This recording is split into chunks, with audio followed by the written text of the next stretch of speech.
Typing में हम लोगों का अंक कटौती कर दिया गया है सर। हम लोग वर्तमान में अगर हम लोग से अभी भी लिया जा रहा है टाइपिंग स्पीड तो हम लोग उतना मारने के लिए तैयार है सर। तो कहीं ना कहीं विभाग का गलती है सर, टाइपिंग स्पीड क्यों घटाया गया है। चाहते हैं कि विज्ञापन के अनुसार मेरिट सूची बनाया जाए, मगर जो बच्चे क्वालिफाई किए आप उनको स्कोर कार्ड के माध्यम से दिखाते हैं कि हम आपको क्वालिफाई कर दिए हैं, मगर कट ऑफ के अनुसार आप उनको बाहर करते। किस आधार पर आपने 5000 बच्चों को चयन किया? सभी जगह से आश्वासन सर यही मिल रहा है कि इस पर जांच होगा, देखा जाएगा। नोटिफिकेशन में स्पष्ट रूप से लिखा हुआ था सर, जिसका सीबीटी में 30 अंक, जिसका इंग्लिश टाइपिंग में 30 वर्ड पर मिनट हो और जिसका हिंदी टाइपिंग में 25 वर्ड पर मिनट हो, उसका जो अतिशास्त्रीय अनुक्रम में पैनल बनाया जाएगा। जब हम लोग फॉर्म भर रहे थे सर वेबसाइट पे, तो वहाँ पे 3 ऑप्शन दिया हुआ था सर। हम लोगों ने सर धरना स्थल पे भी किया सर, बेल्ट्रॉन को भी सर 2 बार घेराव किए, सीएम आवास में भी सर हम लोग मिलने के लिए घेराव करके हम लोग आवेदन देने के लिए चाहे। बिहार में संविदा पर बेरोजगारों को रोजगार मिलता है। बेल्ट्रॉन के माध्यम से आईटी डिपार्टमेंट बिहार में टाइपिंग करने वाले और मोटा मोटी समझ लीजिए कंप्यूटर ऑपरेटरों की बहाली करती है, जिसको लेकर एक विज्ञप्ति बिहार में फरवरी 2025 में निकाली जाती है और उसके बाद गुपचुप तरीके से बहाली हो जाती है, जैसा कि इस परीक्षा में शामिल होने वाले अभ्यर्थी आरोप लगा रहे हैं। आगे की कहानी ये खुद बताएंगे और क्या कुछ सच है, कहाँ इनके साथ धांधली हुई है और कहाँ इनकी बातों को नहीं सुना जा रहा है, हुआ क्या है। सर जैसे हम लोग जो इस बार जो नोटिफिकेशन आया था सर, नोटिफिकेशन में स्पष्ट रूप से लिखा हुआ था सर, जिसका सीबीटी में 30 अंक, जिसका इंग्लिश टाइपिंग में 30 वर्ड पर मिनट हो और जिसका हिंदी टाइपिंग में 25 वर्ड पर मिनट हो, उसका जो अतिशास्त्रीय अनुक्रम में पैनल बनाया जाएगा हिंदी के अनुसार से। जब जो हम लोग का जो रिजल्ट आया सर, उसमें इस तरह का किसी भी तरह का नहीं आया सर। वो जो कहीं ना कहीं इंग्लिश वाले छात्र से जो है, इंग्लिश वाले छात्र जैसे कि वहाँ फॉर्म जब हम लोग भर रहे थे, जब हम लोग फॉर्म भर रहे थे सर वेबसाइट पे, तो वहाँ पे 3 ऑप्शन दिया हुआ था सर। जैसे जिसको हिंदी चुनना है वो हिंदी चुन सकते थे, जिसको इंग्लिश चुनना है इंग्लिश चुन सकते थे, और जिसको हिंदी इंग्लिश दोनों चुनना था दोनों चुन सकते हैं। लेकिन जब रिजल्ट का बारी आया सर, जब रिजल्ट आया उन लोगों के वेबसाइट पर सर, तो उसमें जो है इंग्लिश वाले छात्र को नहीं लिया गया है सर। तो क्यों नहीं लिया गया? अगर आप इंग्लिश वाले छात्र को नहीं लिए तो आप इंग्लिश वाले छात्र से फॉर्म क्यों भरवाए सर? फॉर्म भरवा के मान के चलिए फॉर्म तो नहीं भरवाना चाहिए ना सर। उसमें उसके बाद जो हम लोग जो टाइपिंग दिए थे सर, टाइपिंग में हम लोगों का अंक कटौती कर दिया गया है सर। हम लोग अगर वहाँ टाइपिंग जो मार के आए थे उसमें बेहतर मार के आए थे सर, लेकिन हम लोग का आपको लगता है मोटा मोटी परीक्षा में धांधली हुई? बिल्कुल हुआ है सर। अगर हम लोग का टाइपिंग, हम सर से एक बार जीएम सर से भी मिले हैं, जीएम सर को जब बोले कि हम लोग का टाइपिंग स्पीड क्यों घटा है, तो जीएम सर का कहना है टाइपिंग स्पीड किसी का नहीं घटा है, ये आप लोग का सोच है। हम लोग वर्तमान में अगर हम लोग से अभी भी लिया जा रहा है टाइपिंग स्पीड तो हम लोग उतना मारने के लिए तैयार है सर, कभी भी मार सकते हैं टाइपिंग में। तो कहीं ना कहीं विभाग का गलती है सर, टाइपिंग स्पीड क्यों घटाया गया है। चलिए दूसरे अभ्यर्थी सर बेल्ट्रॉन 2 फरवरी 2024 को विज्ञापन निकाली थी, जो विज्ञापन संख्या 678/2024 में साफ तौर से लिखा गया कि जो भी बच्चे 12th पास हैं, हिंदी या अंग्रेजी में टाइपिंग का ज्ञान रखते हैं और 1 साल का अनुभव उनके पास सर्टिफिकेट है या 400 घंटे का जो बेल्ट्रॉन के द्वारा जो दिया गया उसके मतलब उसके तहत वो आवेदन कर सकते हैं। आवेदन करने के बाद जो बच्चे सीबीटी में 60 नंबर में 50 नंबर मतलब 50% उत्तीर्ण होते हैं, यानी 30 नंबर लाते हैं, और हिंदी टाइपिंग में 25 का स्पीड लाते हैं और इंग्लिश में 30 का स्पीड लाते हैं मिनिमम, वो क्राइटेरिया के अनुसार उन सब बच्चों को क्वालिफाई किया जाएगा। क्वालिफाई करने के बाद उनको डाटा एंट्री पद पे कार्य दिया जाएगा। और पैनल बनाने की बात कही गई थी, तो पैनल हिंदी के प्राप्तांक के अनुक्रम में मेगा सूची बनाने की बात कही गई थी, ना कि हिंदी के अनुसार कट ऑफ की बात कही गई थी।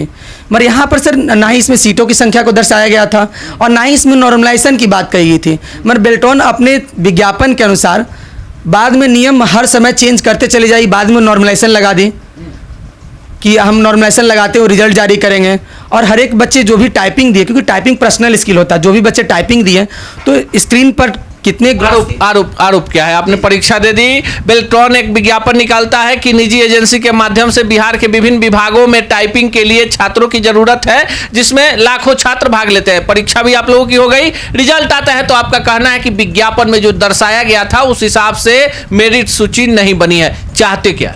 चाहते हैं कि विज्ञापन के अनुसार मेरिट सूची बनाया जाए। और किस आधार पर बेल्ट्रॉन 5000 बच्चों को ही सिलेक्ट की है? क्योंकि बच्चे तो क्वालिफाई बहुत किए, क्वालिफाई ये कहती है कि असीमित हो गए। असीमित में क्या? क्योंकि आपने एग्जाम कंडक्ट किया, तो एग्जाम कंडक्ट करने के बाद कोई एक लिमिट आता है कि एग्जाम में कितने बच्चे पास हुए, 10,000 पास हुए, 20,000 बच्चे पास हुए, उसमें आप कह सकते हैं कि 20,000 में से मान लेते हैं कि 20,000 बच्चे क्वालिफाई किए, तो 20,000 में से अभी आवश्यकता अनुसार हम 5,000 को ले रहे हैं, बाकी और बच्चे को हम चयनित करेंगे जो बच्चे क्वालिफाई किए हैं। मगर जो बच्चे क्वालिफाई किए आप उनको स्कोर कार्ड के माध्यम से दिखाते हैं कि हम आपको क्वालिफाई कर दिए हैं, मगर कट ऑफ के अनुसार आप उनको बाहर करते। किस आधार पे आपने 5000 बच्चों को चयन किया? चयन हो गया, 5000 लोगों का मेरिट लिस्ट आ गया। एक और अभ्यर्थी है, इन्होंने भी परीक्षा दिया था, आपके हिसाब से कहाँ गड़बड़ी हो गई? इसमें गड़बड़ी सर बीच में नॉर्मलाइजेशन ला करके नॉर्मलाइजेशन में देखा जा रहा है कि कितने बच्चों को नॉर्मलाइज करके 4-4 अंक 5-5 अंक सीबीटी में बढ़ा दिया है, और उसका पहले से अगर टाइपिंग है तो उसको क्वालिफाई कर करके पैनल बना दिया है। लेकिन जो नॉर्मलाइजेशन के लिए कोई भी एप्लीकेशन अप्लाई फॉर्म नहीं किया था, उसका भी जो है ये लोग नॉर्मलाइजेशन तो नहीं किया, लेकिन टाइपिंग स्पीड इसका घटा दिया, और घटाने के बाद भी उसकी कैटेगरिया के अनुसार पास है, क्वालिफाइड है, तो उसको पैनल बना देना चाहिए था सर, जैसा कि नोटिफिकेशन में बताया गया था कि पैनल बना। एक चीज और कहना चाहते हैं, 2019 में जो वैकेंसी आया था बेल्ट्रॉन का सर, उसमें सारा कुछ स्पष्ट रूप से दिखाया गया था सर। आप खुद देख सकते हैं, कैमरा में इसको दिखा सकते हैं सर। यहाँ पे देखिए सर, यहाँ पे जेंडर दिखाया गया था, नाम दिखाया गया था, कैटेगरी दिखाया गया था, एमसीक्यू स्कोर दिखाया गया था, और इंग्लिश में कितना वर्ड करेक्ट मारा है उसका वो स्कोर दिखाया गया था, और हिंदी में जितना मारा है वो दिखाया गया था। लेकिन इस बार जो रिजल्ट आया है, इसमें कुछ भी पारदर्शी नहीं किया गया है सर, कुछ भी पारदर्शी नहीं किया गया है। आखिर हम कैसे मान लें कि वो 5000 कैंडिडेट को जो लिया है वैकेंसी में, ज्वाइनिंग किया है, उसमें किसका कितना मार्क आया, कैसे हम पता कर सकते हैं सर?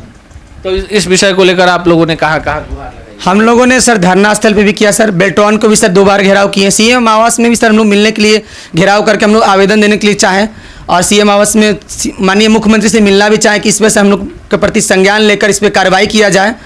डीएम आवास भी, मतलब डीएम ऑफिस भी सर गए, डीएम ऑफिस में भी हम लोग आवेदन दिया। सभी जगह से आश्वासन सर यही मिल रहा है कि इस पर जांच होगा, देखा जाएगा, मतलब जांच सर ऐसा कुछ हो नहीं रहा है। और जहां तक सिर्फ बात रही तो बेल्ट्रॉन डी भी तो करा ही रही है, डॉक्यूमेंट वेरिफिकेशन, और साथ साथ ज्वाइनिंग भी दे। तो सर किस आधार पर आप ज्वाइनिंग दे रहे हैं?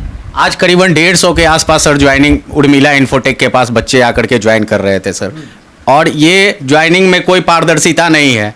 हिंदी में कितना टाइपिंग लाया है, इंग्लिश में कितना टाइपिंग लाया है, कोई पारदर्शिता ही नहीं है। तो इससे हम कह सकते हैं ना कि किसी भी लड़का को आप क्वालिफाई कर करके आप पैनल में दे दिए हैं, क्योंकि उसका तो कोई पारदर्शिता नहीं है। हिंदी में आप 25 मारे हैं, 26 बेल्ट्रॉन से बहाली निकलती है, परीक्षा परिणाम आ जाता है, क्योंकि असीमित संख्या में बिहार के छात्र जो हैं इस परीक्षा में क्वालिफाई कर जाते हैं, लेकिन 5000 छात्रों को उर्मिला इन्फोटेक जो प्राइवेट एजेंसी है जिसे बेल्ट्रॉन ने हायर किया है, बिहार के तमाम सरकारी कार्यालयों में इसी एजेंसी के माध्यम से कंप्यूटर टाइपिंग के लिए अभ्यर्थी चयनित किए जाएंगे। ये तमाम अभ्यर्थी हैं जो इनका मानना है, इनका कहना है कि तमाम अर्हताओं को पूरा करते हैं, इन्होंने क्वालिफाई भी किया है, पर इनको मेरिट सूची से बाहर कर दिया गया। अब क्या सच है, क्या झूठ है, क्या इस पूरे मामले का निचोड़ है, ये तो विभाग ही जाने। पर कहीं ना कहीं बिहार में जिस तलब बेरोजगारी है, और बेरोजगार एक रोजगार के लिए ही कहीं भी जाने को तैयार हैं, ऐसे मामले में सरकार को पूरी तरह से पारदर्शी व्यवस्था रखते हुए छात्रों की जो डिमांड है उस हिसाब से मेरिट लिस्ट को जारी कर देना चाहिए। बाकी आप क्या सोचते हैं कमेंट बॉक्स में जरूर बताइएगा। सच टॉक का ये वीडियो आप लोगों को कैसा लगा कमेंट करके जरूर बताएं। साथ ही साथ अपने दोस्तों से शेयर करना इस वीडियो को ना भूलें, और हमारा 25 लाख का परिवार फेसबुक पे है, फॉलो बटन पे क्लिक करके जो है आप उससे जुड़ सकते हैं। यूट्यूब पे भी लगभग 25 लाख का परिवार है हमारा, उस पे भी जो है सब्सक्राइब बटन पे क्लिक करके आप जुड़ सकते हैं। साथ ही साथ इंस्टाग्राम और ट्विटर पे भी जो है आप फॉलो करना ना भूलें, तब जाके जो है आपको वीडियो का नोटिफिकेशन सबसे पहले मिलेगा। जय हिंद।